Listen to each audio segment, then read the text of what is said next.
I put my faith in you. They turn their backs on you. Man, I'm never going back. Man, I'm never going back. I put my faith in you. They turn their backs on you.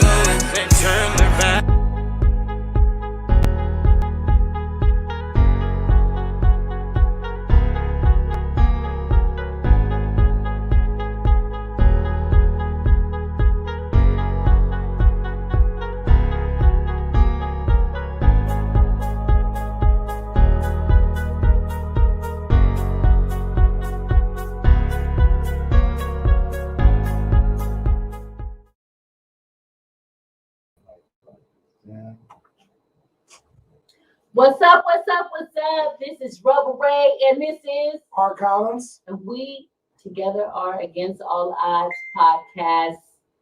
We're coming to you live. This is our final episode. Yes. Our final finale. For the year. Woo! For the year. And when I tell you we've been doing the work, we've been doing the work. Now, a lot of you have been able to see us live.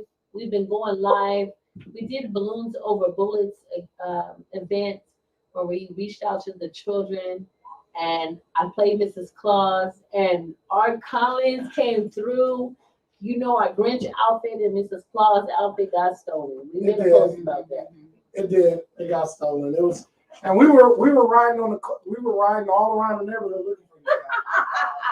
Really were. But we end up having fellowship, and we end up having breakfast. And someone blessed us. Shout out to that man. Yeah. We're not going to mention his name, but he blessed us with our breakfast. Yeah. We were talking about how our Grinch costume got stolen from the kids and how it's been immediately one of those things that you felt from the heart. Yes. Oh, my God. We were panicked. I know I was. But our Colin, he was able to center me in a good way. Well, we centered each other, too. I thank you, too, because, Thank you. You know, I did all that decoration work, brother, and I felt a certain way. You know what I'm saying? I know. And so today we reached out to the community in partnership with the San Joaquin African American Chamber of Commerce, along with the People's Empowerment Center and Against All Odds Studios and New Greater Love Church of God in Christ. We all came together and brought our funds together and proceeds to feed the families. And guess how many people we fed, y'all?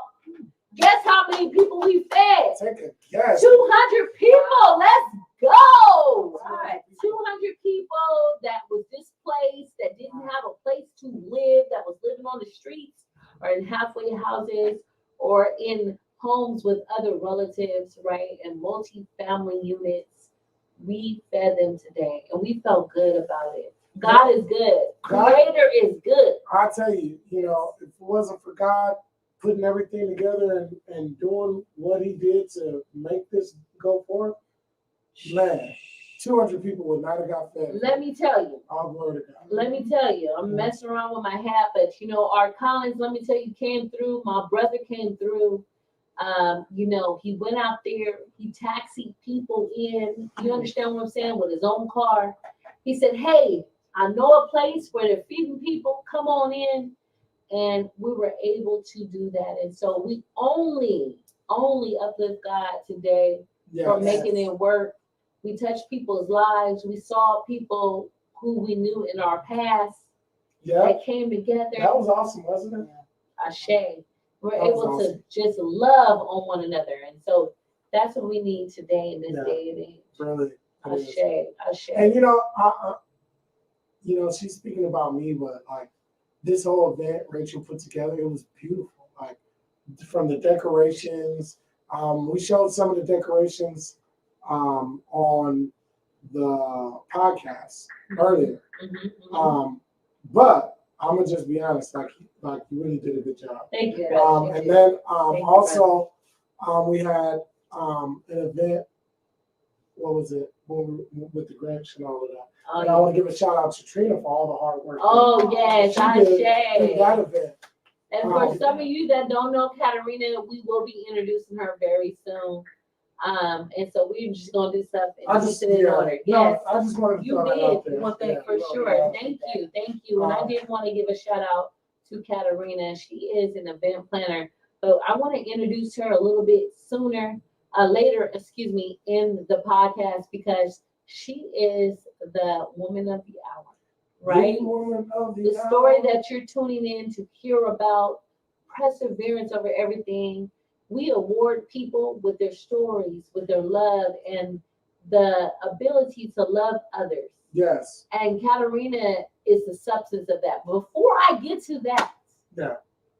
I gotta introduce another king that's in the room. Yes, we do. Oh, We're gonna introduce Jefferson Pip Strickland Jr. Yes. Yes. Woo, woo, Yes. woo, Yes. woo. Yes. Heart it up, heart it up. All right, He enough is the for Mr. founder and the nonprofit organizer and director of the Kings and Queens nonprofit organization. Lions and Queens, I'm sorry. I always want to say it Kings and Queens. My bad, my brother. Mhm. Lions and Queens. And also, I Am Not Your Enemy, LLC. I love that. Listen, we're I going to get a love little bit into We're that gonna get into because guess what? He is one of the 5 podcasts that's going to be launching in January Against All Odds Network. Yes. Come on, Yes. somebody. I am excited. We're gonna get into that because I Am Not Your Enemy, LLC. Now, I'm going to put you on the spot, my brother, because I want you to tell us a little bit about that before we get to our guest speaker tonight. Go ahead, look at that camera. A little bit, to sum it up, I'm Not Your Enemy is really geared to change the perspective that we have for each other. I feel that until we change how we look at each other, nothing will really change. Come on. And there's Come no on. way we can have a healthy, thriving community if I'm looking at my brothers or strangers as enemies. Woo. Come on. Say it one more time for the people in the back. Now, you come from a background as a native Stocktonian, correct? Yes. Yeah. Native Stocktonian for how many years? My whole life. Whole your life? And what's Don't your get whole no life? native then. What's your whole life, my brother? The last I'd say 8 years I live in Sacramento. So from birth till I think I moved out like 30. Shoot, I was 33, 30. 33 Oh, years. okay. You I'm understand? only 35. 35. I'm married. So 35 Oh, years, of those years, I would say about what, 10, 20 years that you took from the community? In your words. Yeah, let me see, 12, what time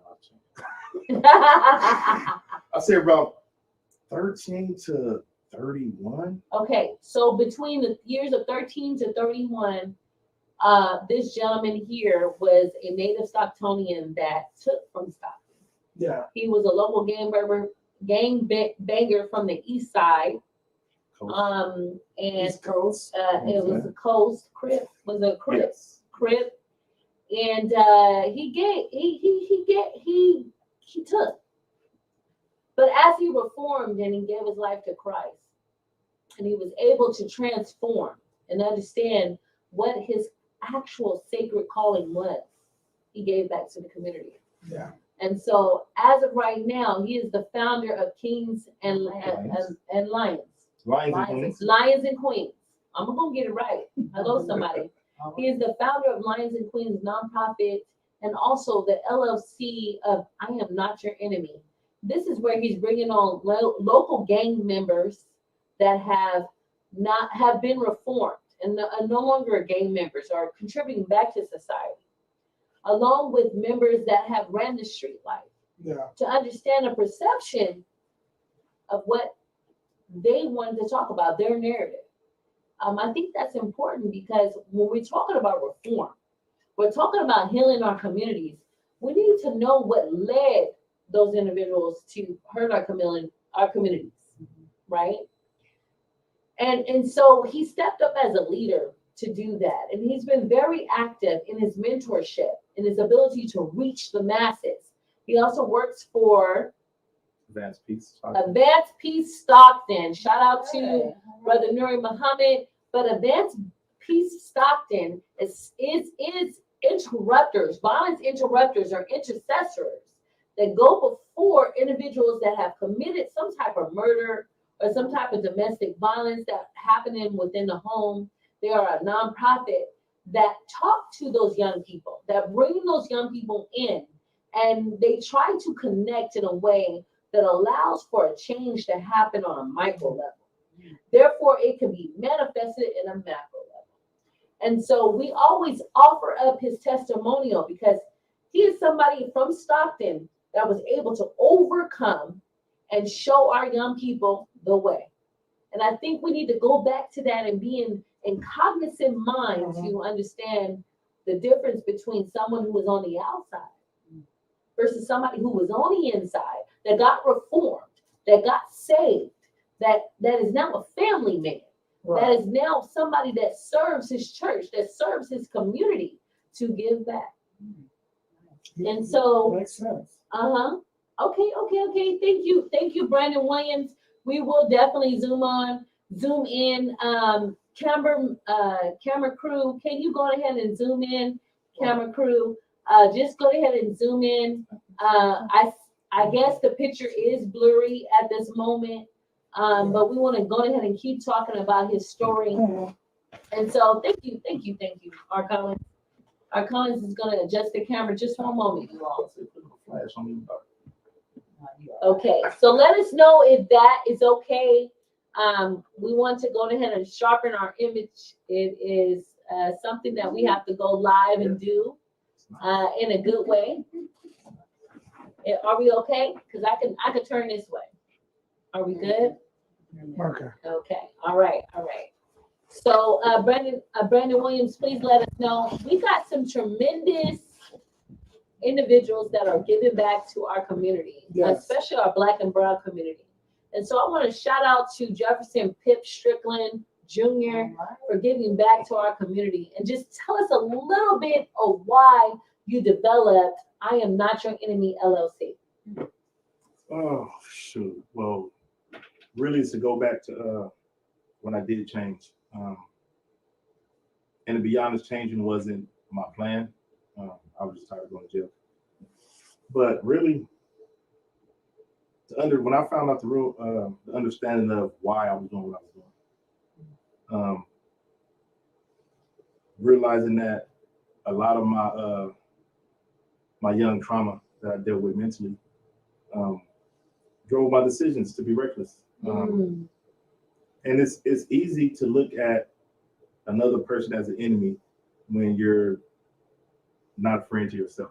With the program, I actually broke it down into 5 different components. But the first thing I started and I speak and teach about with I'm Not Your Enemy is a war in the mirror. The war in the mirror really hit home where it was like, a person asked me a question, why did you change? Why did you leave the lifestyle, the money, all that stuff behind? And I told him that God had given me something different that I never had.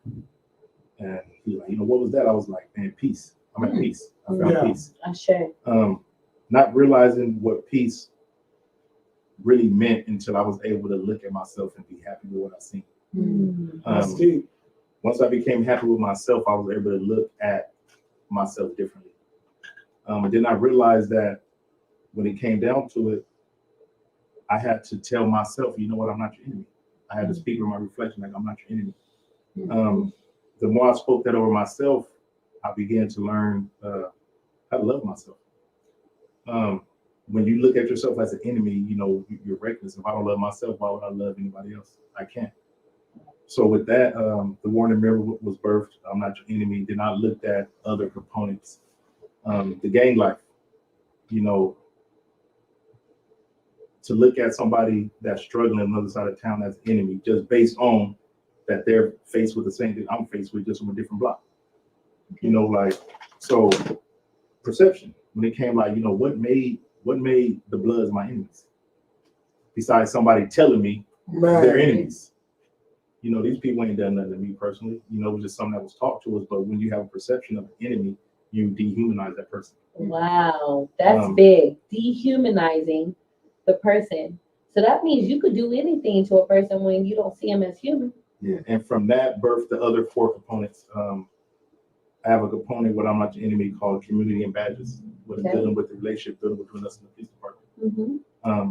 Because it's easy to to beat an innocent person, to shoot an innocent person in the back. It's easy to do all that stuff when you dehumanize that person. Okay. The other one, a house divided, dealing with the struggle of our homes. How could a home thrive and rise up if the parents look at each other as enemies? If the two heads of the house are at odds, the whole house is out of order. And that brings us to a great point with that. And we're gonna get back to you, Pip. But that brings us to Mrs. Caterina Dabney. And it kind of ties in a little bit with what you were speaking about, with a little bit of her story too. But I'll let you take over, Rachel. So we have had stories that have been serpendous.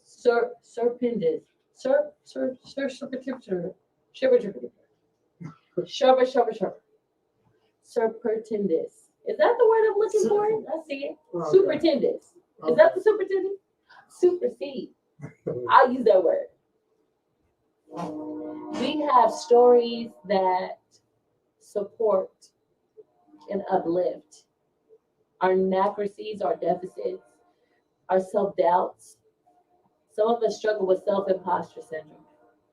Some of us don't understand our sacred purpose.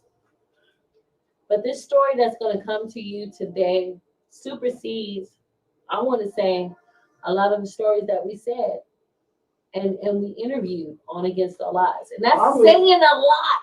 Yeah. I'm going to be real. And I'm not trying to mitigate anybody's story, but this story tonight is probably one of the most profound, powerful stories that we probably have had here, because there's so many different factors. A lot of the stories that we've had on Against All Odds, it might have been one or two factors, but with her story, there's so many different elements to it. So many different elements. So I'm gonna summarize. Katarina Thurman, reintroducing Katarina Thurman. Katarina Thurman is the epitome of Against All Odds. And today we are celebrating her as the Against All Odds Warrior of the Year. Come on, y'all. Heart it up. Heart that up. Heart it up. Yes. Katarina Thurman, I think, story is the equivalent of Job. Yeah, definitely. I'm just going to say it like it is. We're going to interview her today. She's going to be able to talk about her timeline, her trauma timeline. Talk about how she overcame the things that she had to tell her mind and her spirit to overcome. Because today, as we're talking about this logo right here, Against All Odds, right? We're talking about the stories and uplifting the testimonies of those individuals that have overcome over the year. And we're here now for a year and 6 months, my brother? 2 months. Is it 2 months? Because we started in November of last year. Yeah, so 2 months. 2 months. Or a month. A month. Whatever you want to look at it. We started this podcast, and listen, both Art Collins and I were going through something. We were going through a change that was happening in the atmosphere. We had to trust God, right? We had to trust God. We were against the odds. But when I tell you this woman who is coming before you today has a story like no other, I need y'all to hold on to your seats. I need you to chime in with all of your heart and your ears, right? And understand what God has to have. God has to speak to you tonight. And so I want to introduce Katarina Dabney. And I want her to tell us about her story of how she beat the odds. Ashe? Go ahead, Katarina. First, I would like to start with how you were raised. Yes. Right. You had your relationship with your mother, because that was a very important part of your life, and how that affected you tie into your marriage, Okay. if that's possible. Yeah. So she has a timeline, right? Yeah, You worked she on that does. timeline. I want, yeah. So let's start from the first of the timeline. I would say my timeline started for trauma 2002. 2002, my mother was 45 years old and she was diagnosed with leukemia cancer, acute leukemia cancer. She had about 4 months and Is everybody able to hear us pretty good? I'm sorry. hopefully. Part of Does that that, sound part of good? that. Let us know if you can Okay. hear it. Okay. So Part of that. Okay, sorry. we knew of this illness for her to have this illness about 4 months, and then she just died. And for me, I was a young mother raising kids. My mom was everything. When I had questions of mom, what do I do for X, Y, and Z? The kids are doing this. That was my go-to. I would pick up the phone, I would call, and she would be there for me. So when she was gone, that's when the trauma just started. It started then. It shook my whole world, honestly. It shook my whole world. It was an emptiness that I can't even explain. I don't have words for it. So I can just tell you that it definitely shook my world. I was not the same. Yeah. So that was the opening to my trauma. Then about, I would say 2008, my dad, they found him Christmas Day dead in his apartment. So that was trauma number 2, the loss of so many people close to me. So to add to that, 2000, wasn't 2016, I would say, what year it was. 2014, maybe. I believe it was It was a 2013, late 14. 14, I think. My 14-year-old, Isaiah, he was diagnosed with leukemia cancer. Now stay right there. Tell us who Isaiah was, and we're gonna lift his name. He's now an ancestor that's looking over us. Isaiah was a very powerful individual. So tell us about Isaiah. Just stay right there. Honor him. Isaiah, when Honor you your think son. of Isaiah, anybody that think of the name Isaiah, anybody that had a connection or some kind of dealings with Isaiah, you could probably put a smile on your face Yeah, right now. definitely. He was definitely a giver. From a young age, I knew this child was different. So we could be at the grocery store and I'd be in line ready to have my groceries rung up, and he'd be over helping an older lady pack her groceries. So I'm looking at him like, what is he doing? I'm thinking, is he trying to get some money or help this lady? But that wasn't what he was doing. It was just he had a heart to help people. He had a heart to give, and that's what he was. He was a giver. And where I come from, you guys all know we come from New Beginnings, the Living Center. We was taught to give. Yeah. And so that kind of was in our home. That's what we did. We taught our kids to give and to love and enjoy giving. We knew that there was a blessing behind giving. And so Isaiah was definitely a giver. It didn't matter who you was, he would give. When he was younger, I remember telling him, I had a cousin, she had a lot of kids, because all of you know, I had 9 kids, 6 boys, 3 girls. I had a cousin, she had a lot of kids, and he would go and take his shoes and give to them. And I would say, stop giving stuff away. She could buy her own kids, some shoes, And he was like, but Mom, those are my cousins, And for me, I could hear it so clear, and it was like, leave them alone. And from then on, I left him alone. I let him be him. I let him give. He was just that giver. He had a loving heart. And man, Isaiah was just awesome, you guys. Y'all know him. It's so much he's done. So much. So much he's done that I can't even tell it all. I would need So time. in 2014, and let's say 2013, Isaiah was diagnosed. He was 14 years old. He was complaining about headaches, and I was thinking he was just wanting to stay home from school. And so during that time, I was in school. Something told me, go check on Isaiah. And my oldest daughter, she was like, Mom, he's 14. You don't have to check on him. He's not a baby.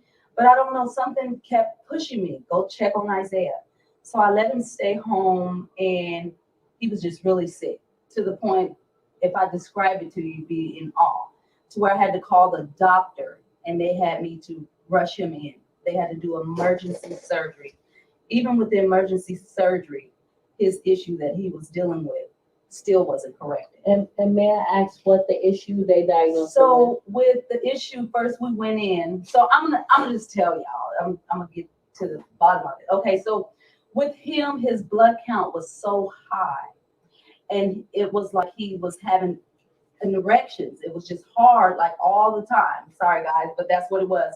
And so that morning he asked to stay home from school. He was in pain. He was hurting.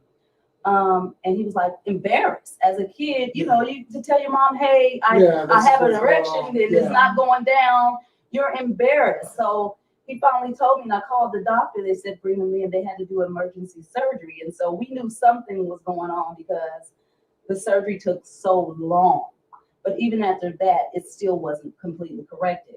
We went from being at the hospital having emergency surgery to being airlifted to Oakland's Children's Hospital, where I spent months at the hospital. Renetta can account because she would come and stay with my kids. Yeah. And so it was definitely a journey. And what was the lasting diagnosis that was given to you? When they did run all the tests, it was CML. And what that is chronic myelogenous leukemia. I don't know if you guys heard of Kareem Abdul-Jabbar. It's a very rare cancer. And so he has the same cancer as Isaiah had. And so usually you take a chemo by mouth. So it's not as strong, but Isaiah's was so in such a full effect that he had to do other stronger chemos. So he had to go beyond the pills. On top of So how long did Isaiah fight for? Isaiah fought cancer 6 years. 6 years. He fought And I cancer remember 6 in years. that up and down, one of our loved ones whose child had passed away. Yes. In a tragic accident in the pool. Isaiah reached out. He did. He did. Tell them about that story. So I'm sure Brandon could probably tell you better than I could, but I remember I didn't know. I didn't know he reached out to this family and encouraged him until after he passed away. He was in the He was hospital. in the hospital. He actually was in college and got sick. He was in the hospital, and I guess they were saying that he could die, but he didn't call me and tell me because he didn't want me to worry. But he explained it to our family friend. Hey, you know, they said I could die, but they had lost their daughter, and he was encouraging them in his sick bed. He was encouraging them. I don't know word for word, but for you to be sick and they're telling you you're gonna die, and you call and encourage somebody else who has lost their child, that's a big thing. That is a big thing. And so for me, it touched my heart after he was gone, and that family came and told me what he had done. It did something to my heart. It was like, man, like that's deep. It was really deep, you know. Very deep. And so he definitely reached out. He just had a heart of love. He had a heart of love. Now, we're talking about Isaiah in past tense. For some of you don't know Katarina Dabney. Katarina had been through a lot during the 6 years that her oldest son was going back and forth to the hospital. He tried to go forth in college. He got to his second year. It was about a year and a half. A year and a half before he got too sick and ended up at Children's Hospital. And give your shout outs right now. People that carried you through that. Oh my goodness. So many people. You guys, I'm gonna tell you something. When you are going through something, love can lift you up. Love can hold you down. I'm telling you, it was so much outpouring of love. That's what kept me strong. So my first shout out, actually this young lady is in the room, is Renetta Collins. Renetta Collins was there for me, watching my children, cleaning, cooking, to the point where she was like, I don't know how you do it. But she was there for me. Her mother, Ruth Thompson, she was there. taking care of my kids. You know, my church family stepped up, and they were just taking care of the kids. And in my home, like I said, there would be times I was gone. I believe that I was gone a month straight, at one point. I would come in and get clothes and go back. But yeah, so I want to give a shout out to the whole New Beginnings Church family, because when I tell you that whole church was very active in our lives, they were very active, like helping out. And the nurses at Oakland's Children's Hospital, we formed a bond with them. It was more like family. And I can't even say we. I'm gonna tell you who did it. It was Isaiah. Yeah. It was Isaiah. He formed a bond to the point where they were like family. So when you can get nurses to come from a hospital and social workers all the way to Stockton, they don't generally do that. But they came to his service because that's how much he touched their hearts. And so that speaks volumes. That is saying a lot in itself. But my shout out to definitely New Beginnings Church family. Raynetta, oh my goodness. Lola Martin was there. She was definitely there for me and my family. I'm going to tell you who was there in an area that I really needed it. Cheryl McDaniel. Shout out to Mama Cheryl. Shout out to- Shout out to Mama Cheryl. She Love held me you. down. And I'm going to tell you how, because that is a prayer. Somebody tag Man, Cheryl come McDaniel, Alvin That McDaniel, is- tag him. When I tell you she held me down in prayer, praying, and been helpful. It helped. And so love will definitely, you know that old song, Love Lifted Me. Love People- lifted me. people when don't Nothing else. Love You don't lifted understand how powerful love is. Love can go so far. Well, I'm gonna tell y'all, love lifted me, you guys. me. It definitely lifted me. It kept me strong, kept me going. And so, Rachel, yes, that is love. So, not to pass through that, and we uplift all of those that came and sought out the help of Katarina Dabney now.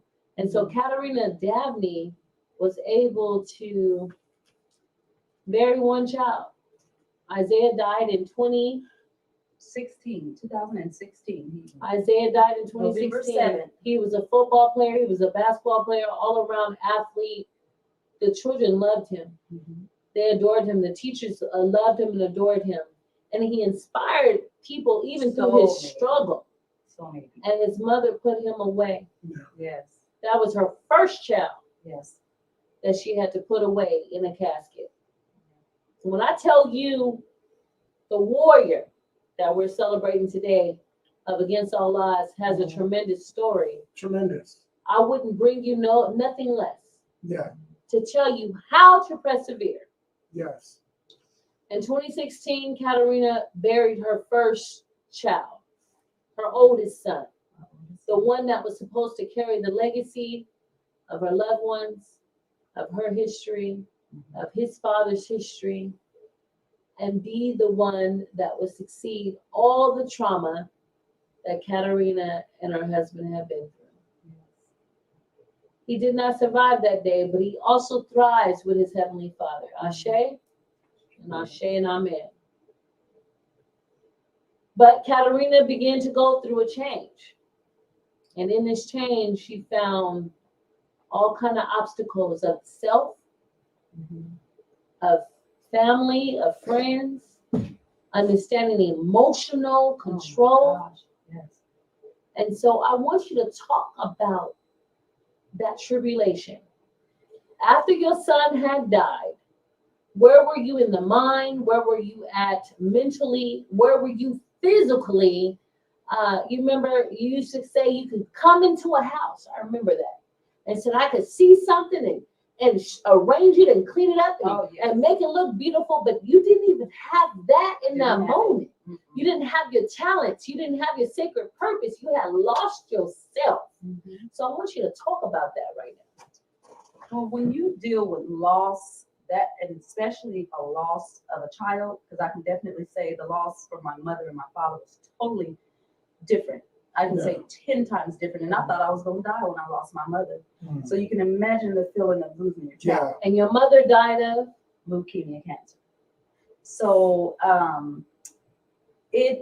I can definitely tell you that was trauma. I think neurologically, it did some things in my brain. I tell people all the time. I said, I'm not the same. I'll never be the same. I'm not the same person. It has since then emotionally triggered some things in me that I never knew was there.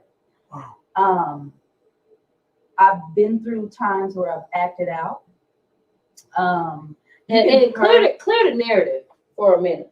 You can Right. You can go through so much in life because everybody know me. I love hard, and You there's do. nothing that I wouldn't do for anybody. Yeah, you do. But when you have a loss and you have been traumatized, something like I said, neurology in here clicks. Something different happens. I'm not sure all what happens, but definitely something different happened. I can tell you because I live it. Okay.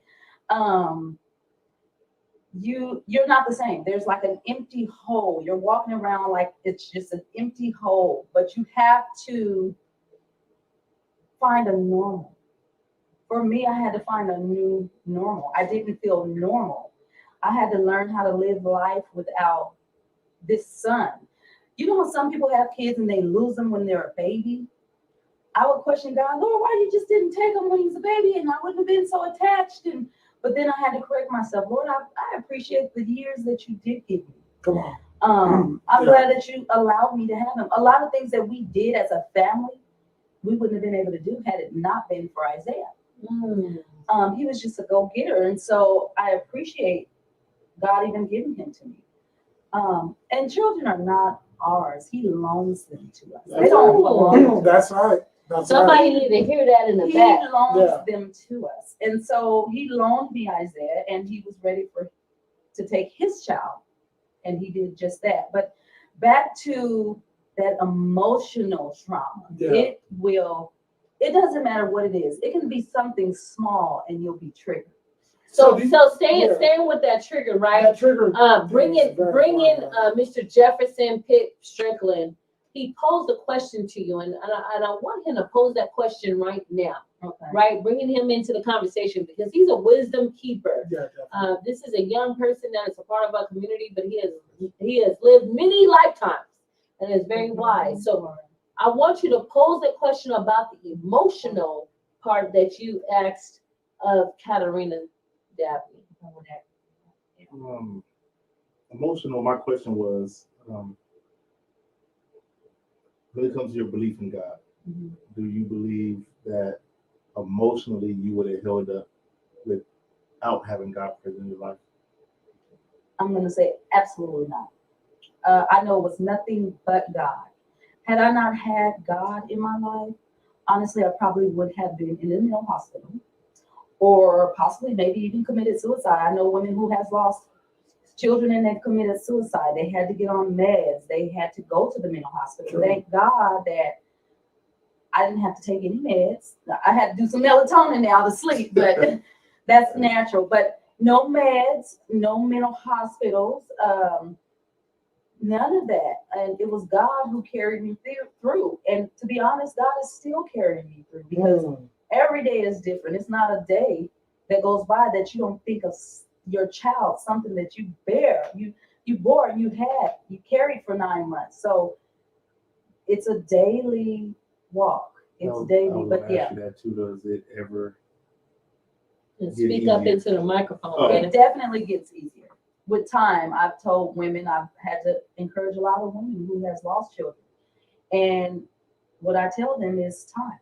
Time heals. And at that time, when I'm telling them, they don't understand. They're looking at me like, how did you do it? How do you do it? I said, time and prayer. A lot of prayer, you guys. It took a lot of prayer for me.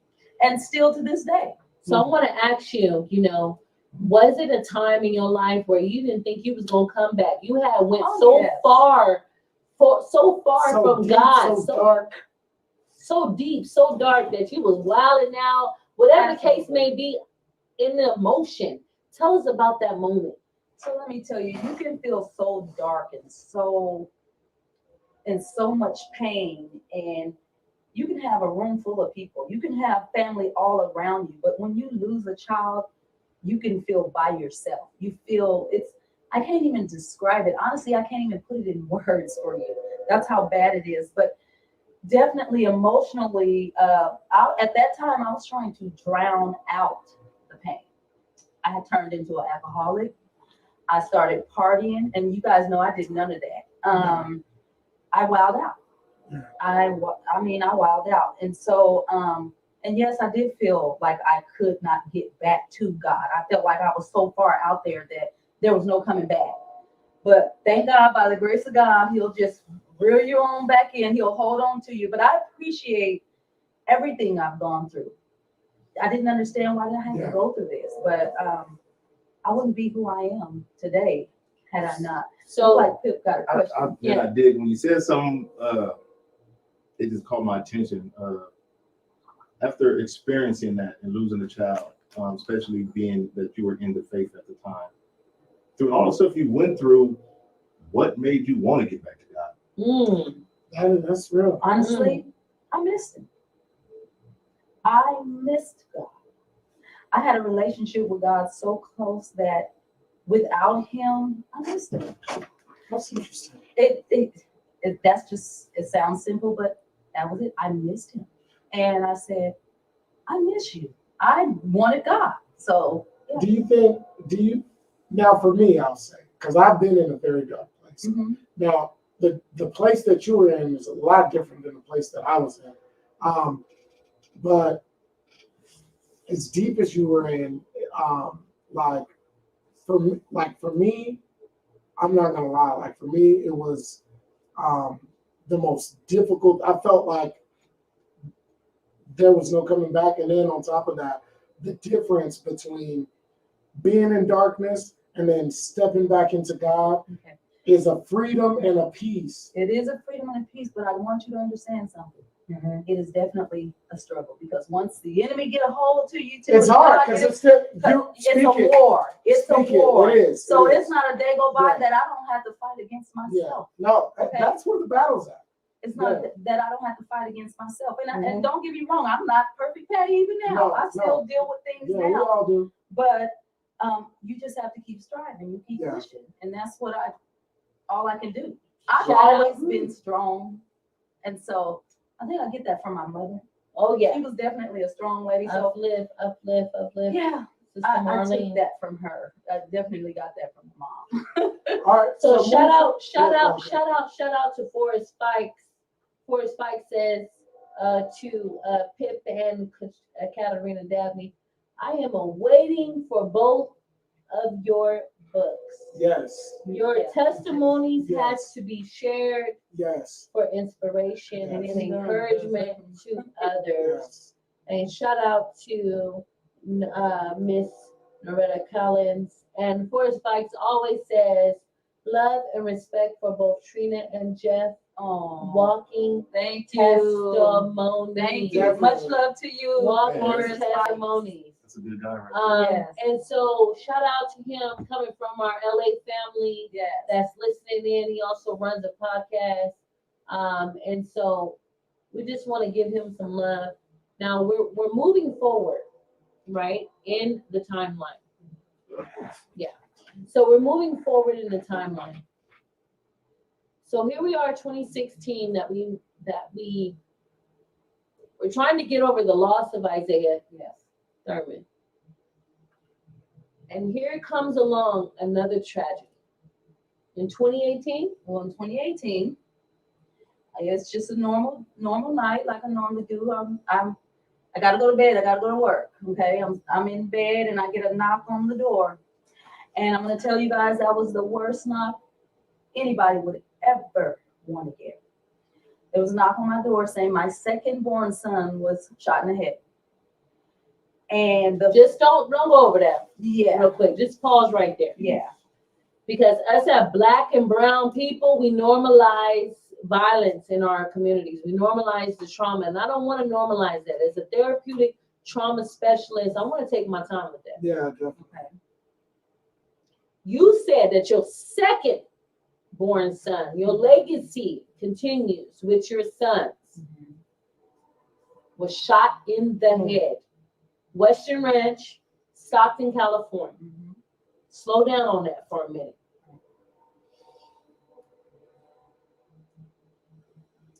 All right, proceed, because we. So I get up, Rachel, and I'm trying to rush down to the scene. I'm in shock, in disbelief. I feel like I'm drowning at this point. I'm 2016, I lose my first. I'm still breathing, I'm pushing, and That wound is still wide open. that wound is still open. It wasn't even a scab, to be honest with Yeah, you. You it's- couldn't it's even pick wide the scab open, off. yeah. The wound was open. So to go from a wound being open to them pouring vinegar in the wound, okay, that's what it felt like. But to hear the second, it was just unbelievable. Like you're not telling me what I is think not- you're saying. Yeah, this isn't Like, real. Yeah. you guys are not telling me this. Yeah. You know. So I couldn't even come up from Isaiah. And then boom, it hit me again. Honestly, you guys, I thought I was gonna lose my mind. This was a whole different kind of grief. Okay. For somebody to take your loved one. With Isaiah, okay, he was sick. You kind of know a little bit what could happen. You don't want, you're trying to have that faith, but you know it could happen. But to just, he's gone, boom, and the way it happened. Yeah.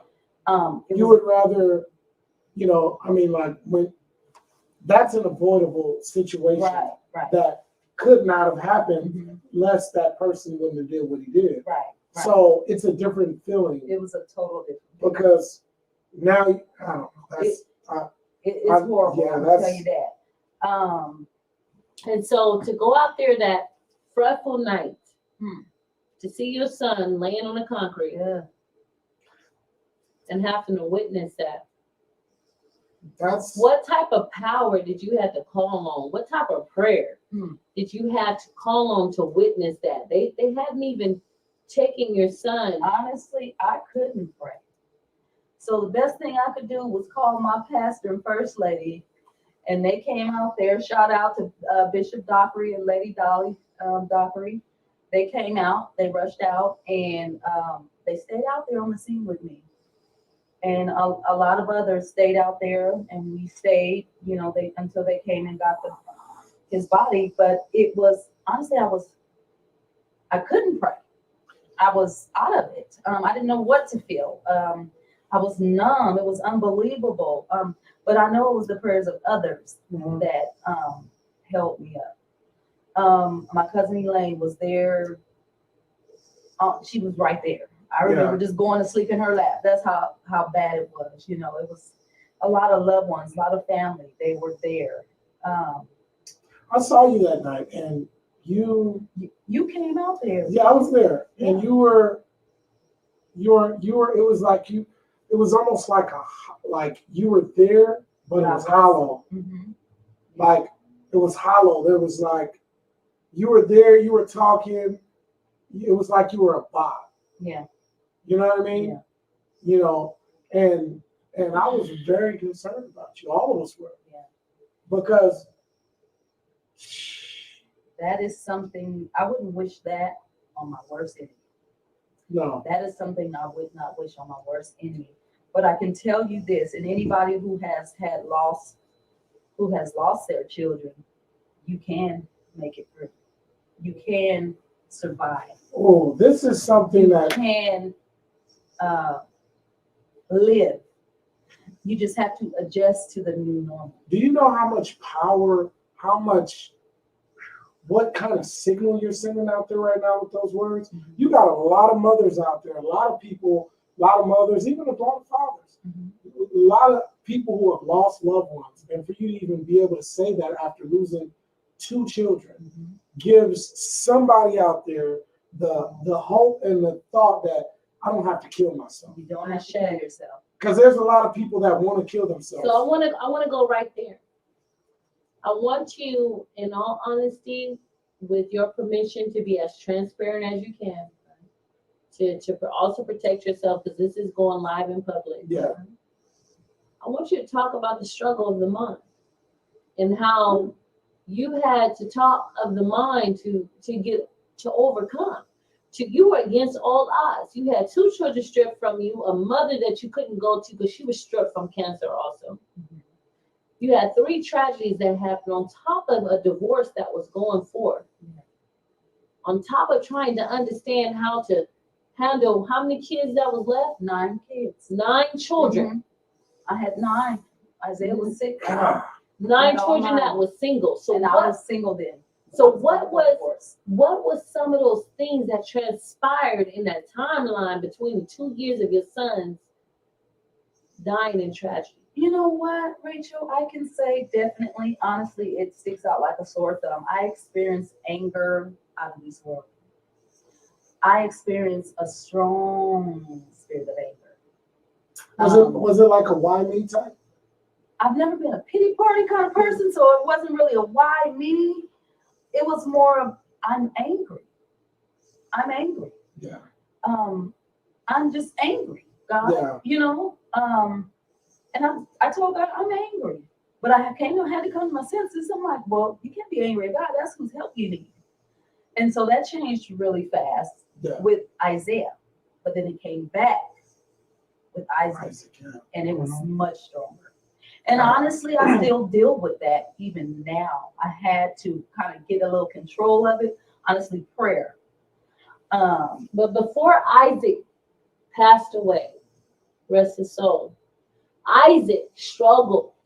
Isaac struggled. And let's talk about mental health, and let's talk about what trauma does to the family unit. I'm going to tell you, it all started, Isaac was my calm, quiet, goofy, energetic kid. Didn't bother anybody. Never bother nobody. Didn't bother anybody. People almost forgot I had Isaac because he was so quiet, you know.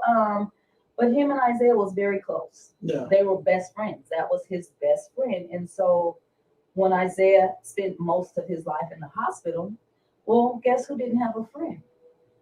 Isaac. Isaac didn't have his best friend anymore. And so Isaac started hanging with the wrong company, started doing things he shouldn't have done. But it started before then. It started when you have a sick child and you have so many kids. I had to go and see about this kid. Come to find out, Isaac felt like we loved Isaiah more because we were spending more time with Isaiah. It wasn't because we loved him more. It was because he was sick. But I didn't have time to sit down and explain to each and every kid. I didn't have people giving resources on how to deal with each kid and let me know that they're going through as well as we are. So my whole house was shaking. It was shaking. Yeah. And so during that time, that's the divorce rolled around during that time too. It just, our whole household was shaking. So it was tough. It was Isaac spurred down the. You said something, Rebel. You said she was like a woman Joe.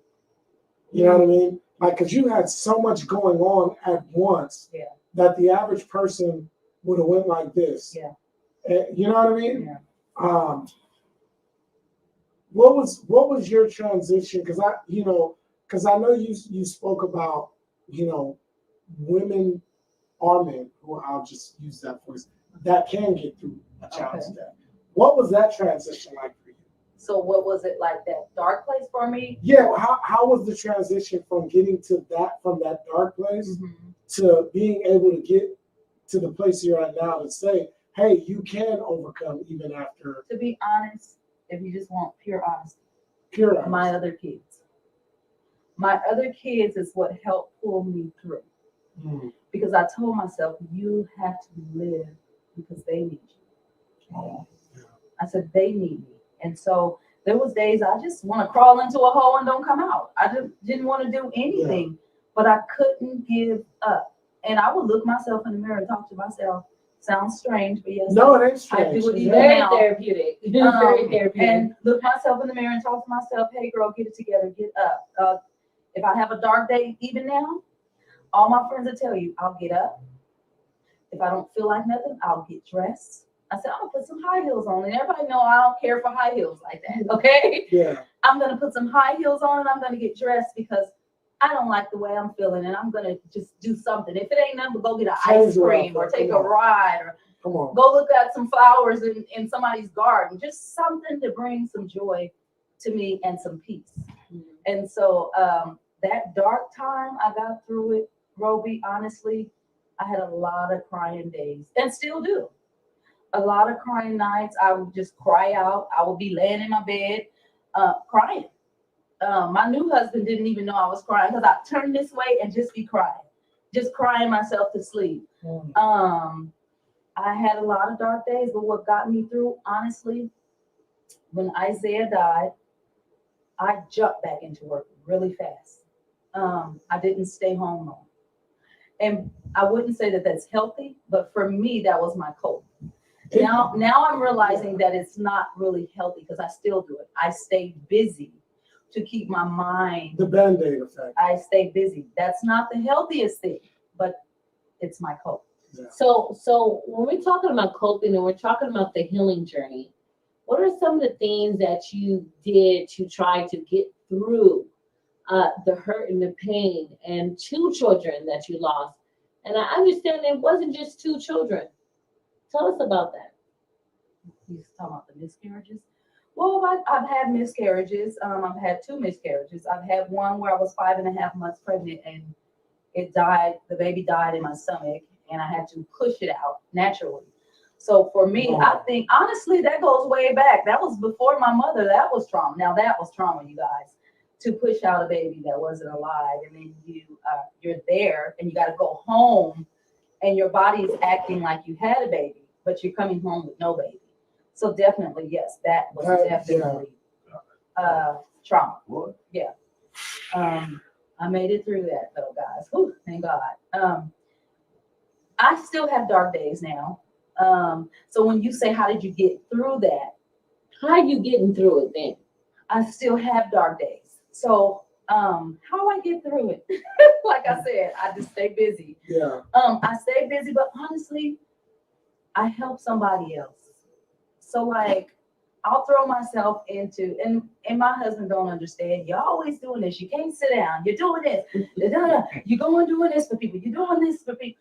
And he don't understand, which he won't because he's never lost anybody. But I have to do that. To help somebody else helps me. To stay busy helps me. For me, I worked at a school. I worked at Star Work Charter. So for me, going back to work, being around all those kids saved my life. Those kids, and they don't even know it. Those kids saved my life. I went back to the school and they saved my life. I'm telling you. Gave you purpose. It gave me purpose. Gave you life.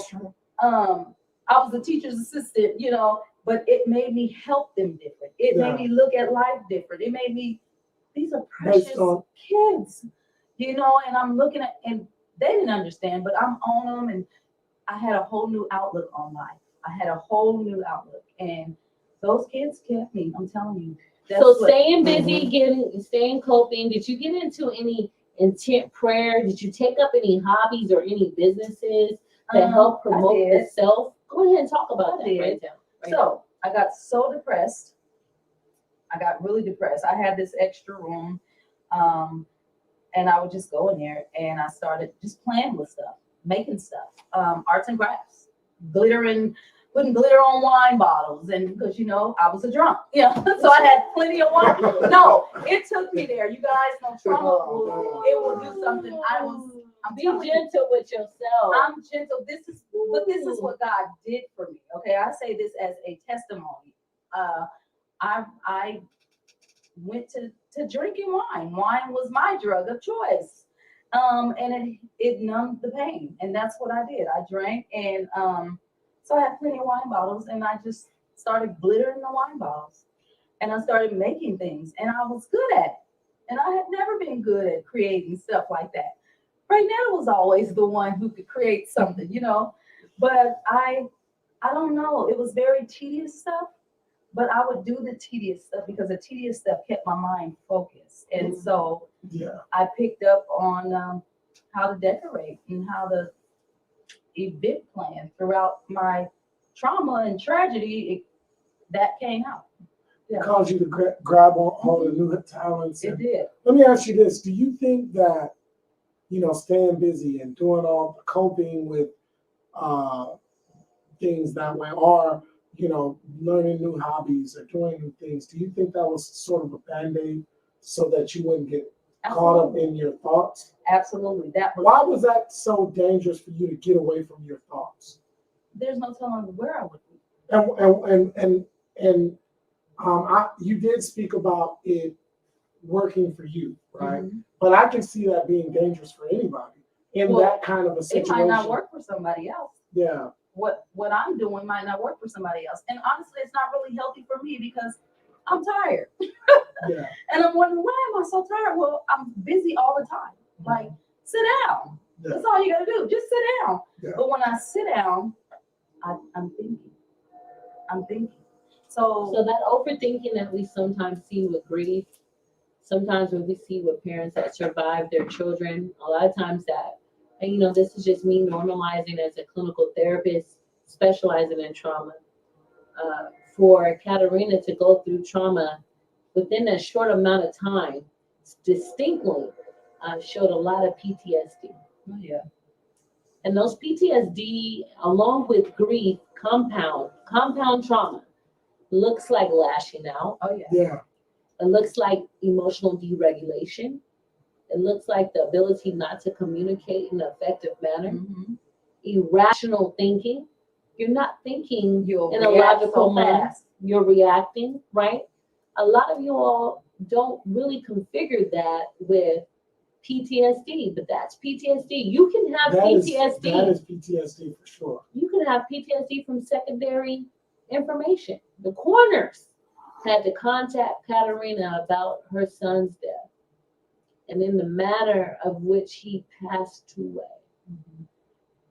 Katerina herself had to see with her own eyes her son laying on the cold asphalt. That was a cold feeling.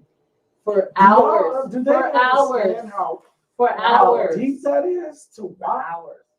That's Honestly, I couldn't go to that store for at least a whole year. I usually go down Carrollton Western to get on the freeway. I would go all the way around French Camp to get on the freeway because I didn't go to the store. I just couldn't stomach seeing that area. It changed my whole life. Just normal things, Rachel, that I used to do, I couldn't do anymore. Y'all know me a long time. Y'all know I like to clean. Yeah. I like to arrange things. definitely. For me not to do that, like I couldn't do that. I couldn't clean. I couldn't focus on cleaning. I might can clean downstairs. I'm not going to make it upstairs. And y'all know a time I'll shampoo carpets, wash clothes, iron clothes, clean the whole house, do it all in one. But I couldn't even do it. I was not myself. I couldn't do normal activities. It was just so weird. Normal chores. Yeah. I was not myself. Cooking. Yeah. And I'm still working on that right now. Yeah. Katerina, I want to thank you for that. I want to give a shout out to Forrest Fikes listening. He said, Rebel Ray, what type of physical or emotional therapies would you recommend for individuals or family members of spouses that have been through these type of traumas? When you're dealing with your grief, it is very important to give that person space to grieve in their way. You have to understand that depression and grief adjustment disorder, whatever major depressive disorder, after 6 months that I give them that diagnosis, it exacerbates if healing doesn't go forward. And grief, which they say have justified between 5 to 8 cycles of grief. So it does not come in one distinct order. You may have deniability. You may be mad. You may be angry to the fact that you don't even realize that you're being in a surreal moment. You may have survival grief for whatever reasons possible. That's me. And so you must be gentle with yourself, first of all. And as you're gradually accepting the grief cycle and understanding where you are in the grief cycle, you must be gentle with yourself. Yeah.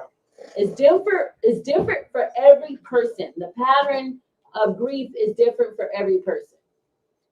And so when you're going to people to normalize your baseline of being interactive.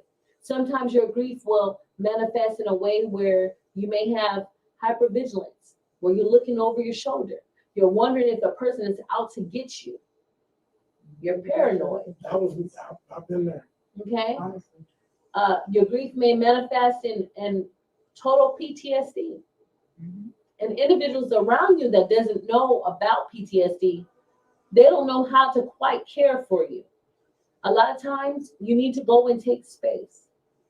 Take space in a holy place. Take space in a righteous place.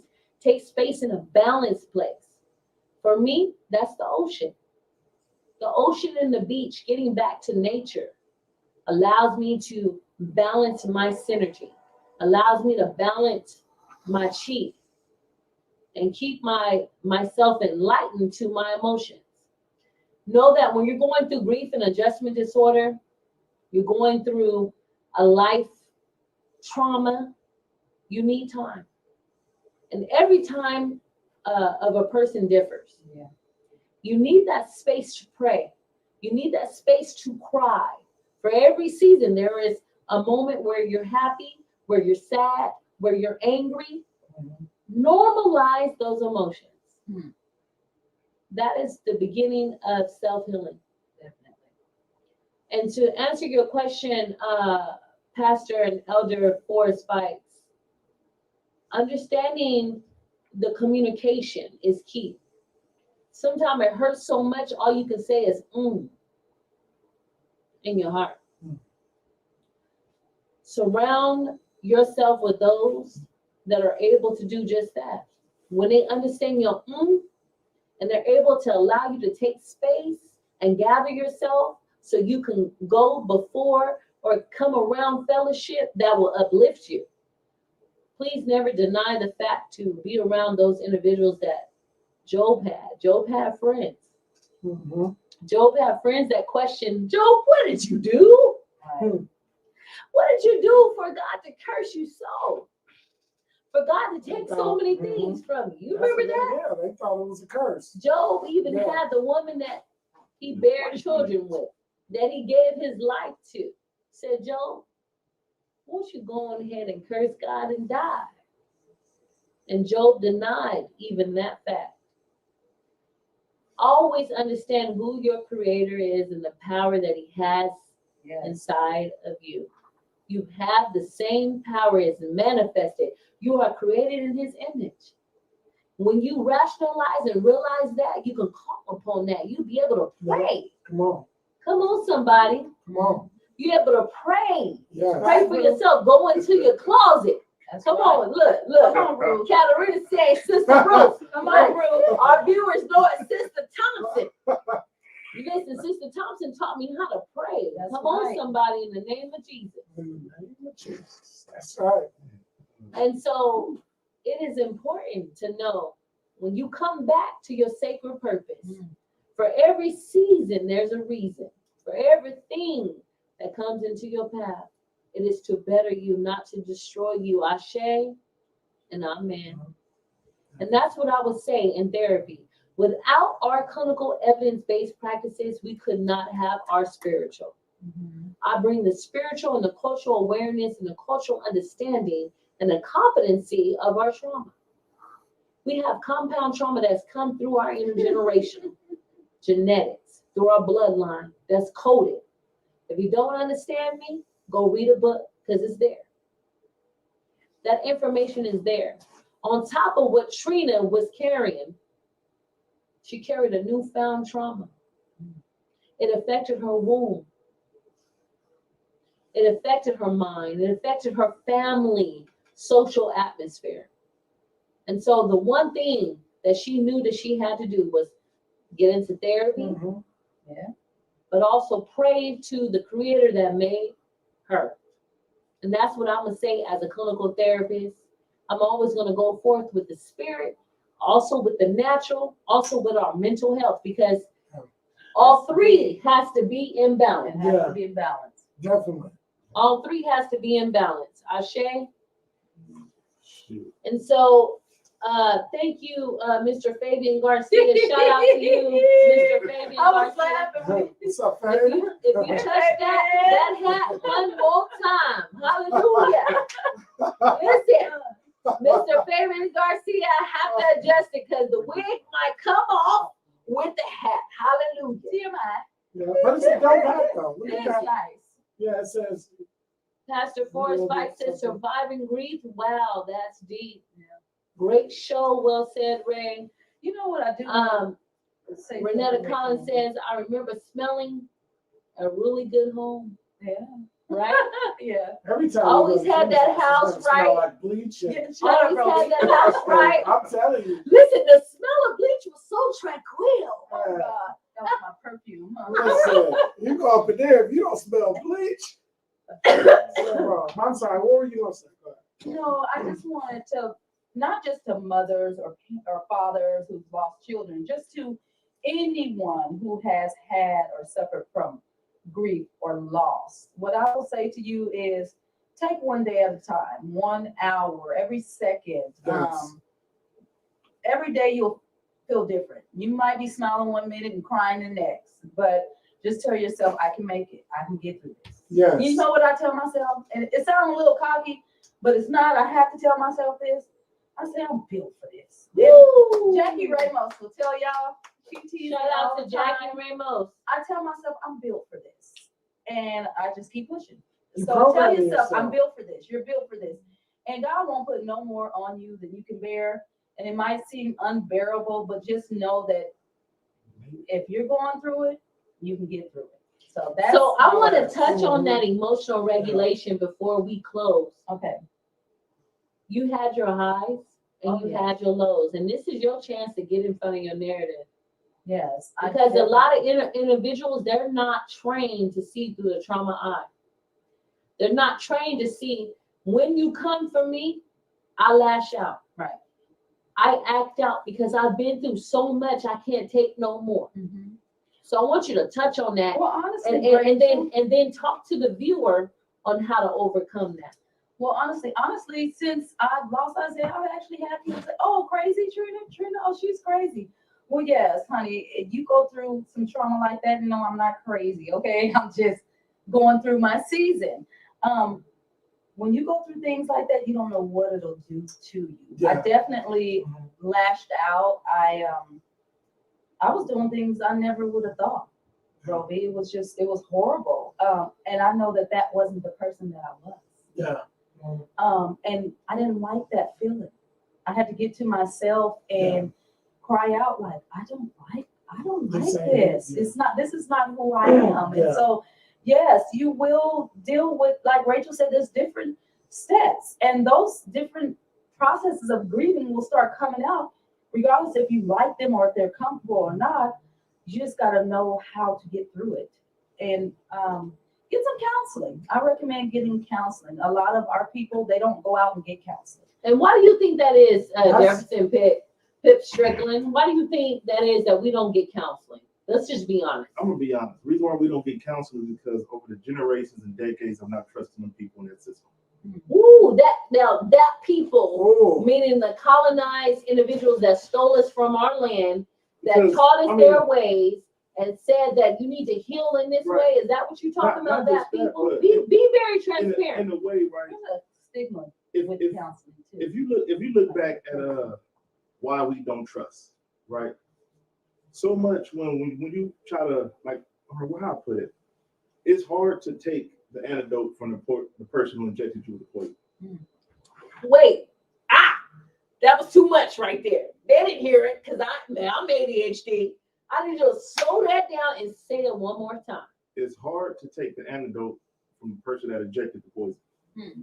And if you're dealing with people who strategically and purposely set you in a position to be nuts or mentally unstable, how can I trust you to fix it when you Ooh, cause the issue? it's So- too much. I need to hold on to my wig and my hat. Hold the hat. It's too much. The hat. It's too much truth telling in 2021. We almost in 2022. So I mean, you look at it, right? When you look at that, Yeah. how many times have we went to trust the system or trust the government to take care of us and we were stabbed in the back. Ooh. You know, oh, I need help, but then CPS coming to take your kids. Right. Because you're not mentally stable to take care of them. So we went through so much of that stuff. Like, even you see it now where people are calling the police for help because their kid is loose, they come and kill the kid. Woo. Wow. You see So that? after all that stuff going on, why would I trust you? Yeah. Why would you come to me and say, you know what, I know how to fix you? Like, no, I don't trust you. You So, talk to that camera right there. You talk right So- there and let them know. with anything, you know, like, if look at a relationship, husband and wife. If every time your husband loses his temper, he bats you upside your head, right? He punch you out, he beat you up or whatever. Not my husband. So if Look, he'll be in the truck. if your spouse was to come to you, right, and say, let's have a talk, but you know this conversation is gonna lead to you getting upset, you get upset, you're gonna hit me. So when that spouse come back to you and say, you know what, it's different this time, just trust me. Why? Yeah. Because you already proved your actions.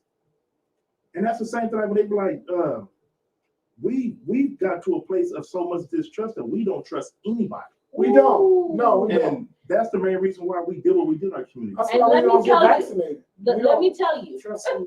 Ashe to that. It's been real. Because we know that historically, immunizations, vaccinations, they have traumatized our communities. You understand what I'm saying? Look at the Tuskegee Airmen Yeah. study. That was one of the injections of syphilis, them not informing us of the total symptomologies of syphilis and what it did to the Black men that it was injected in. But I always deal with that. When I talk about cultural diversity and inclusion, I talk about trauma-informed training. You know, I'm a specialist and I'm an advocate for mental health here for Black and brown people. And that is one of the things that always is brought up. When I convey to them, I say, hey, there's somebody that understands the historical generational trauma that you've been through. Why don't you come to therapy? Understanding that we understand the alternative therapies that you need, the spiritual therapy that you need, along with the evidence-based practice. They say, well, you know, Miss Rachel, I don't know. I can't trust it. I don't know about talking about my feelings because what can change from it, right? It changed me. And I tell them that there is a study. I always lead with this. There's a study about the molecules in your body, and that the positivity that you speak over your life, the affirmations, the words of positivity can change your mood. It can change your emotion, right? This is what therapy does. It allows you to process the trauma that you've been through. It allows you to process the change. It allows you to process the trauma. And it's important that we do that as Black and brown individuals. And I tell you today, as an advocate, as a social justice leader here in Stockton, California, and Greater San Joaquin, I believe in that. Yeah. I believe in uplifting, talking to your creator who made you. I believe in talking to someone that loves you. I love my brethren. Whenever I see them, Ashe, let it be so. I see you, Ubuntu. I am because you are. We have to do that. We have to heal one another from this colonization that you talked about. But I mean, to be honest, you know, when you look at how deep the poison is now, Yeah. you know, from what's been put and instilled in us, the work was well done. Mm-hmm. Because what we did was we took the distrust for them and we brought it into our own homes. You know, the deconstruction of our village concept started when I didn't trust my neighbor no more to do the right thing by my kids. Mm-hmm. Oftentimes in our community, we have made the villain a hero, and we protect the guilty. You know, we are now injecting our own self with the poison of distrust. When a person can keep a family secret to protect the molester. Who said stop? It's too much. Let me ground this one time. If y'all looking at this and you're hearing my voice, you are loved, you are cherished. Against all odds, see you, and we appreciate you. We're going to go back to this conversation. Again, one of our most famous uplifting stories was against was talking about James Hewitt's story. Mhm. about the story of sexual abuse and trauma in the Black family unit and how we sweep those stories underneath the rug. I want to give a shout out to Pastor James Hewitt for being and walking into his purpose, for being a hero, talking about the sexual abuse that happens. We talking about that. Even when we say it's covered by the blood, we're praying over it's covered by the blood, but that child still is dealing with the mental insecurities, the mental incapacities of the heart when that person has been violated by a family member and that trust is no longer there. So again, what you were saying, Mr. Jefferson Pip Strickland Jr., right? Because I gotta say your whole name. We gotta acknowledge you. It's The second, we have to acknowledge you in this space because Definitely. you transformed. You want, if not a second runner-up. You know, being a native Stocktonian, an ex-game banger, an ex-person that hurt the streets, but was able to give back. And you're doing it now. And you're saying that we need to be more cognizant. So how do we heal? I mean, I got three principles of I'm not joking that I think has to happen in order to heal. And one is forgiveness. Yes. That's man. A lot of us have crossed lines. A lot of us that did a lot of wrongs, and we cannot move forward without forgiveness. You speaking. Period. Yeah. The next one is trust. Mm. You know, there is no trust without forgiveness. But I also say that it's hard to forgive, or I can't forgive you for action that's still being committed. You know, so that's another thing. You know, we got to be careful with that. And you see, trust, forgiveness, and the last one is just really trusting you to be who you are. Trusting you to show the same love, integrity. The last one is integrity. Can you be who you are when I'm not around? Can I trust you with my deepest secrets? Can I trust you to protect mine when I'm not present? Say if you got kids, step kids or whatnot. You know, can I really trust you to love mine when I'm not there? You know, so and that's deep. That's That is deep. I want to give a shout out to Forrest Fikes. He's been very interactive. Pastor Forrest Fikes. He said, Trina, I think getting back on the drum set will help you vent those emotions. It helps Trina from know how to time. play the drums It, now. it helps me from time to time. Okay. Speak to Pastor Forrest Okay, Fikes. Pastor Forrest Fikes, I'm gonna dust my drum set off. I have a drum set in my bedroom. I'm gonna dust it off, tune it up, and get on it. Ben, get ready. Yes. Yeah, Brother Ben better get ready. Hey, Brother Ben got a saxophone. Now you know me and Brother Ben, we are saxophone. We are saxophone players. Yeah. He's been playing his for over 30 years. Yeah. I've been playing mine for over 10 years.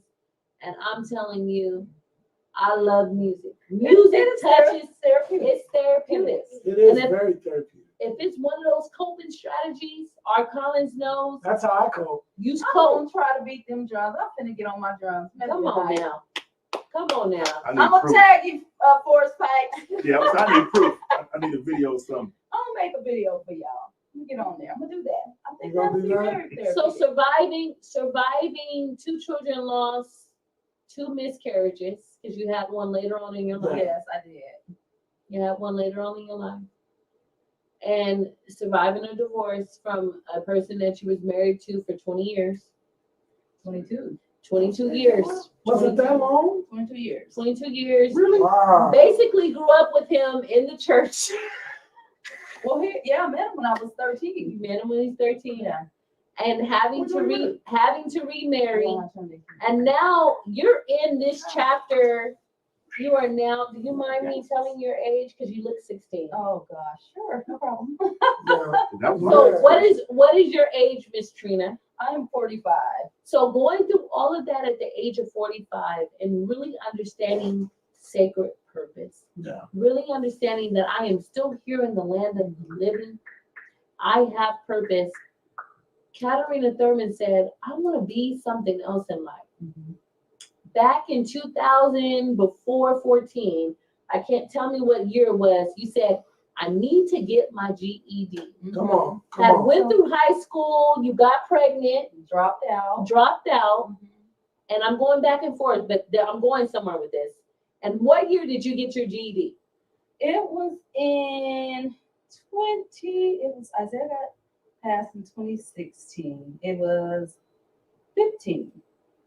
Yes, 2015. Wow. Okay. So 2015, she made up in her mind, I'm going to take these courses. I'm going to go forth. I'm going to study. I'm going to So get my actually, math. wait a minute. Actually, it wasn't because I went and I was some points off, a couple of points off. Okay. And then later I had to go, like later. So technically, it wasn't until because those little 3 points I was off made it like you got nothing. And Really? I failed that test so many times, but I kept going and kept going and kept Now, see, going that's that. until I did Come on, it. that's So that you gotta push. persistence. That's that Yeah. push. Yeah. That's that push. So I would say between the end of 2015 and the beginning of 2016, Katerina got her high school diploma. From there, she made it up in her mind. She said, I need to make a change. Yeah. I want to be something and do something in my life.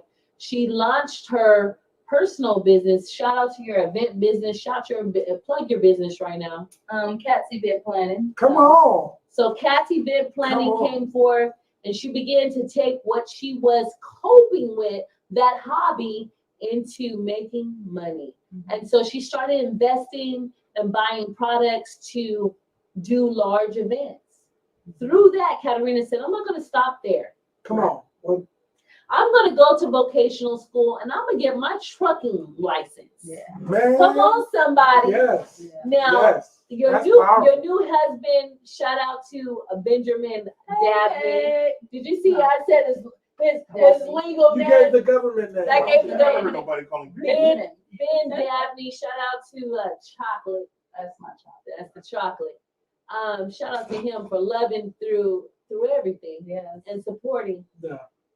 Ben Dabney inspired his wife Yes, he to did. take up logistics, Yes. and through that enrolled in an academy and got your CDLs. CDLs. Come on, class A. Wait, hold Come on. With all my endorsements. With Wow. all of the endorsements. Didn't Did stop you? there. Got the hazmat, got the, what else you get? The hazmat, the triples and doubles, the tankers. Yeah. Come on. Got Can we all hard of it that. up? Can we Hard hard it it up. Can we hard it up y'all. for Actually, not Hard the it Miss triples. Dabney Because the and her? triples is illegal in California, but I got the doubles. Yeah. Okay. Well, that's the test they had, triples and doubles. So Wow. we don't have triples here in Okay. California. Okay, so Yeah. you got all of that That's what. Yeah. and you pushed on through. And I heard, a little birdie told me, that you're not going to stop there. No.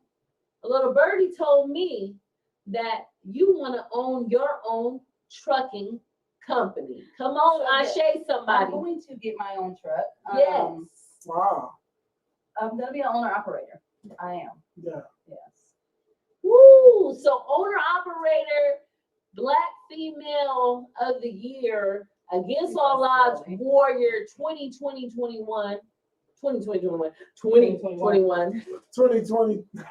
2020. We're less than 20, 15. We're less than 15 days, half of a month from the new year.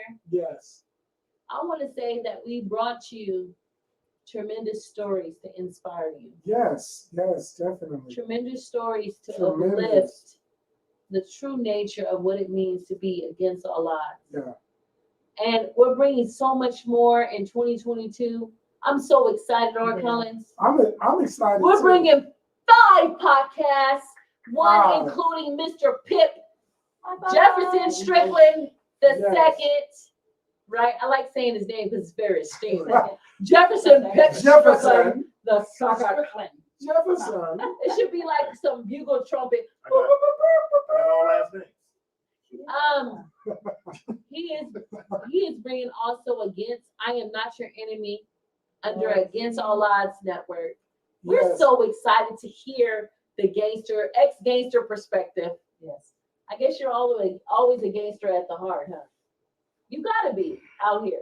You gotta be. I would say you is, but the definition of gangster changes.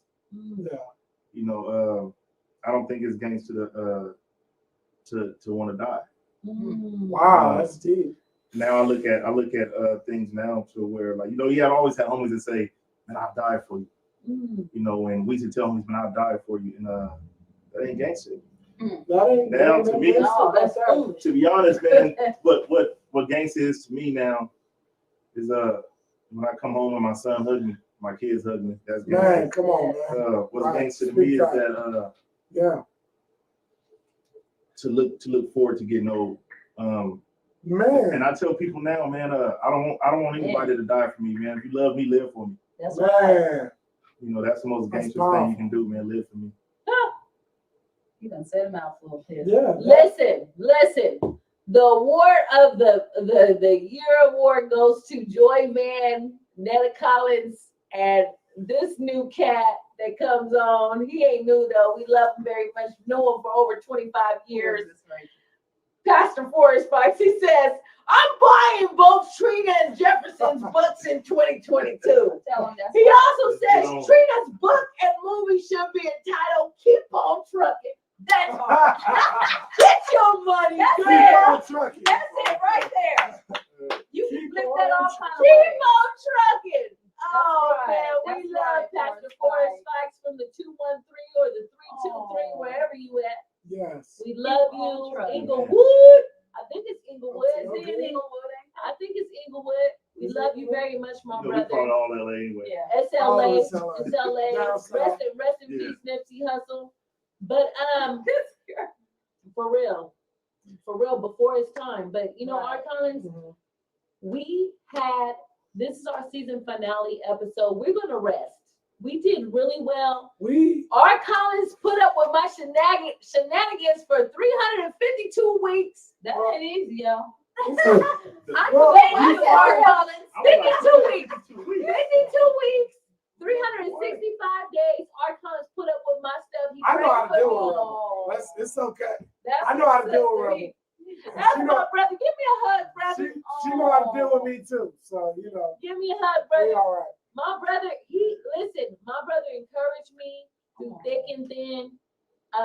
My story coming out is not as profound as Trina or Jefferson's, but let me tell you, y'all would never believe. Y'all never believe him. And when I get the chance to tell y'all what I've been through in 2020, I'm going to tell my testimony. But all glory to God, Oh, God, God. the creator who loved me, who put good people in my life. Shout out to my cousin Janae. She's my therapist. Janae. She grounds me Y'all with can't her, see Janae, but with her quiet spirit because I have a boss.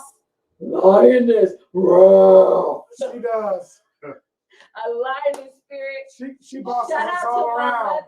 Shout out to my mother for the prayers and intercessory. Yes. Yeah. Shout out to Sister Ruth Thompson. A lot of y'all don't know her. Thompson. We're gonna have her on the podcast one day. And Y'all We're gonna have lead to in have her prayer. on. Just have a as- prayer. What was that? Who ain't fooling with y'all? Mother We're Love. gonna have to have Mother Love. Guarantee and- Love. What was my name? What was What was your name, Trina? Renetta, what was my name? I forget your name. Agnes. Priscilla. Priscilla or Agnes? Was Agnes or Priscilla? I don't know. I want to give a shout out. That's to all inside stuff, y'all. Shout for y'all that out don't to know what my we're talking about. brother-in-law and my sister. Y'all took care of me. Y'all know what I'm talking about when I needed it the most. And I love y'all. We love you too. And let me tell you, we made it. Yeah. And we're going to continue to make it. Yeah. Despite the haters, Yeah. despite the people that come up against us, we come against that in the name of Jesus. In the name of Jesus. Yeah. You know? There's power There in that should name. there should be no dominion over anything that goes before us. Yes. And I speak that. And Yeah. I mean that. And I stand on that. Yeah. I want to thank all of our supporters this year. All of our supporters, man. Y'all been viewing, y'all been watching, y'all been supporting, y'all been buying apparel, y'all been renting out our facility. Y'all been loving on us and encouraging us and telling us that the stories that we've been uplifting Man, has uplifted you we get pulled over on the streets all the like, time. all the time. All the time. You know, like if it wasn't for you guys, you know, we wouldn't be here right now. We really appreciate you guys. You know, we want to always encourage, we want to uplift and build. You know, it's too much of us putting each other down. I'm gonna cry. You know, Right now. it really is. It's a lot of that. You know what I I'm mean? being in my emotional box. And even going back to Miss Dabney with triggers, right? You have to understand, if you don't understand why people react in certain ways or why people act out in certain ways, you have to understand, if you don't know their story, like, don't judge people, because you may not understand what it is. You know, for somebody to call you crazy or whatever it is, you don't, like, come on. Like, Trauma is like, real. when you've lost two kids, Trauma is went real. through divorce, lost a mother, and have been through countless of other things that she has not brought up on this podcast. Listen, let me tell you something. Ooh, I feel the spirit. I'm gonna catch the Holy Ghost. Let me I'm tell you not even something, lying. guys. When I catch the Holy Ghost, There are going to be triggers. Yes. And if you don't understand that, then where is the love of God at in you? Because if you are a lover of God, right, and you don't, and especially if you understand somebody's life, Right. and you understand a person's story, and you still, like the Bible says, love covers a multitude of sins. And if you ain't operating in love, you ain't operating in nothing. That's And I'm gonna tell you, if you think you somebody and you out there doing a little scandalous stuff and all that stuff gonna come back to you. Yeah. You know what I'm saying? Because we operate in love over here, and we love you. We love all y'all. Yes. We love everybody. You know what I'm saying? We don't hate nobody. We ain't trying to do nothing scandalous to nobody. You are a friend. You are a friend. If we love you, we love you. You know, and if you don't love us, we still love you. and cover us, We Creator. still love you. Yeah. Cover us, Creator. You know who we are. Cover us and our families. Protect us in this COVID. We're coming out of this pandemic. We ask that nothing else come in another 10 years. We can't handle it, Jesus. I need another 30. Right. How about that? I need a break from Ooh, all that. I'm break tired from of it. all of that. Y'all know we're in a mask mandate, and we say this out of love. Protect your loved ones. Protect yourself during these holiday seasons. It's not about the presents and the materials that you're going to get. Yeah, It's about being around your family members that are alive and those that have That's gone right. before us that are now ancestors. Don't forget them. Speak No. their name. yeah. Talk about their memories. You hear me? And so I want to say this, that I love everyone. I love my brothers and sisters sitting here in the studio. I want to thank Jefferson Pip Strickland, the second, coming out and speaking his word. He's very prophetic. God has very much a future for him. And I also want Very to much. uplift Yes, indeed. Yeah. Katarina Dabney for telling her story in candor, telling her story in love, and being courageous. So you can hear the rest of the book. Woo! To hear Come the on, rest. What? Come on now. Yeah, man, You can let's hear the go. rest of the Let's book. go. And I also want to give a shout out to my brother for protecting me and for loving me and for believing in me. Yes. I could be a bit much on energy side, What? You don't say. but my brother loves me and he believes in me. And I want to tell you, Art Collins, I believe in you too. And what you've done in this studio, the people that we've touched in these 365 days, it's going to manifest tenfold. Yes. We're going to go forth and y'all going to Yes. look back on this. And I want to thank you They're gonna look back on it. for trusting me as a partner and Well- and believing in me and my vision. Because I know it supersedes creativity sometimes. Well, you know, That's your gift, though. I will say this, and thank you. And you know, it was easy. It wasn't very difficult. And I'm excited about Pip, you coming on to what we're doing. I've been knowing Pip a very long time, and I know Yeah. that Pip has a very profound story. something that can't be spoke about in, even a couple of years of podcasts. So, he's here. He's gonna help a lot of people with, just with the narrative of self, the narrative of life, the narrative of growth, because the things that he's experienced a lot of downfalls, and he's experienced a lot of growth. And where you're at in your life right now, I'm extremely proud of you. Yeah, I'm proud of you. Appreciate it. Yeah, I really am. I love where God is taking you. I love where you're going, and I'm excited to see where you're going. See, what you guys have to understand about Against All Odds, we're not playing. This is not a game. We're not here to joke. Like, we're here to save lives. We're here to help people. We're here to have powerful stories on here. Like Miss Dabney, somebody is going to be affected by this. And guess what? Eventually we want to be syndicated. We want a network deal, and it's going to happen. It's all about consistency and moving forward. Yes. Ashe.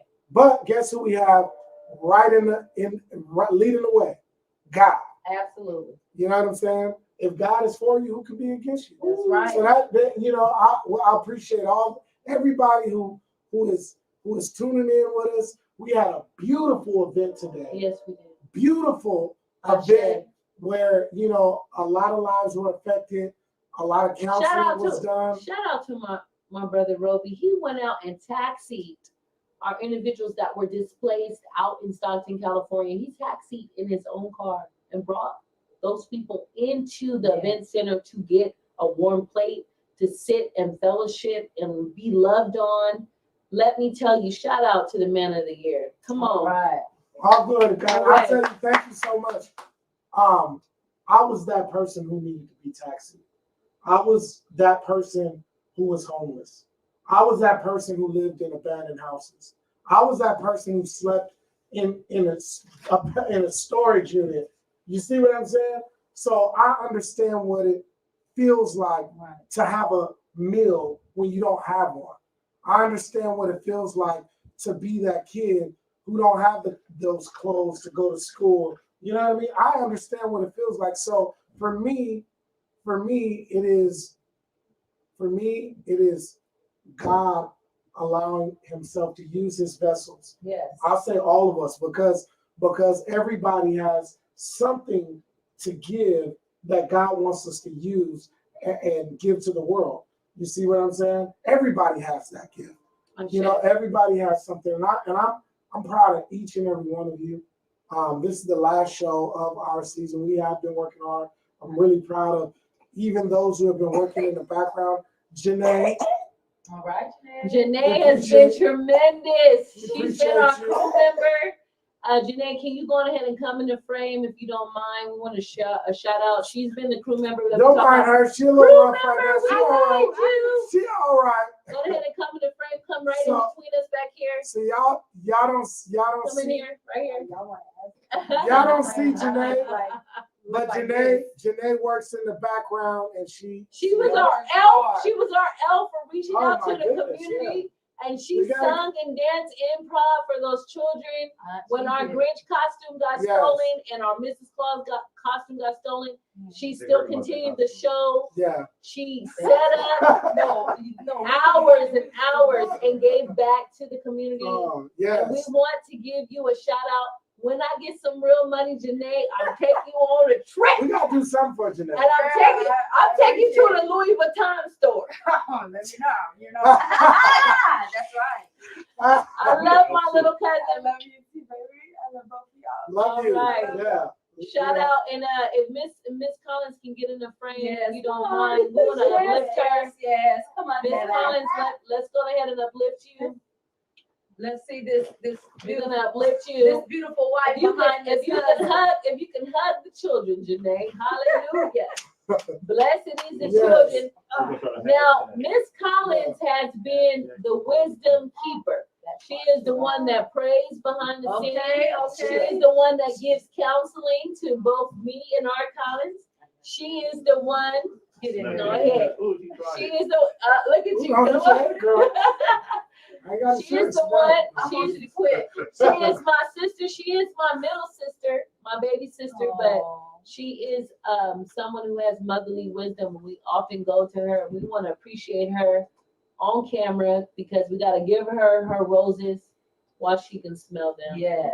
And we Yes. love you. Get more in the frame, Miss Collins. Yes, honey. Don't be That's shy. Miss Collins, y'all. Yes, You- there is a Miss Collins. There is a You Miss gave- Collins. You gave, and I got the green light. Praise the Lord. Hallelujah. Thank you, Jesus, for people who understand that code.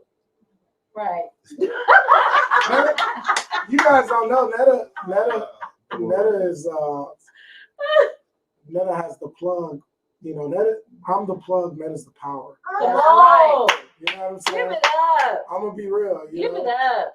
So you That's know, what I'm without talking Netta, about. I can't. I just You it can't just don't operate. work. Right. You know, That is the generator and the girl. I gotta plug into something, She the gas too. and I'm telling y'all, she really is. Y'all have no Oh, idea. yes. And so we operate under Netta's command. Hallelujah. Thank you, Jesus. Yes. So we thank God for her. And I'm gonna shout out to my children. They've been Mhm. very.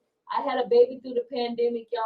I worked through as a All single right, we're gonna let mama. you off this. And this baby came in the frame. Pick the baby up. Well- Pick the baby up. Okay, come on. This That's baby. all right. All right. Bring what he is. He's like, I don't Yeah, want let me have him. This baby came in the frame because he said, I will not be denied. You will know that I am Amir Giovanni, the prince that has been graciously called by God. That's his name. Amir Giovanni. Giovanni is John in French. And so we praise God for Giovanni. He got COVID twice, and he's a survivor. Yes. God is good. And he's a survivor of my complications when I was childbirthing him. He survived all of that. He has all of his wits, too much of it sometimes. yeah. And we love Amir Giovanni, and we want to say we love you against all odds, family, We do. podcast. I want to give one more shout out. And you know, this person, I mean, literally tunes in every week, every time we, you know, and it's my mom. Ooh, I want to give a shout shout out, out to my mom. Miss Mom, I Loretta. love you, Mom. Miss You know, my Loretta, we love you. Heart it up. Heart Yes, it up from our Collins mama, y'all. Heart it up My from our mom- Collins my mama. mom has, Heart it up for our always Collins supported mama. even as a kid, my mom, you know, all the games and all, she'd be right there just supporting. So much love to my mom and much love to everybody who supports us. You know, we really appreciate you guys. Joy Van, much appreciation to you too. She tunes in a lot with us and vibes in with us. Yeah. Anything else? We love. I No, wanna- no. I think we I wanna- covered everybody. Thank you for all of our special guests. Really? If we call Yeah. names, we'll get in trouble, We'll but get you in know trouble. who you are. Thank Yeah. you so much. We Thank you. appreciate you. This is our season finale. Yes, We guys. have made it a year and a half. And you know, No, a year and 2 months. yes, And we are appreciative to all of your we support. love y'all. We do. And you know, we out of this piece, y'all. Like, comment, subscribe. Hit that We will be back notification. with 5 podcasts in January, okay? Ooh, tune in. Listen, Let's go. You know, but we love y'all. We're gonna take a break for a couple weeks into the new year. And sleep in. But trust me, Even the Lord rested. we will be Okay. back. We will be back. Y'all will see us. Love y'all. Deuces. Deuces.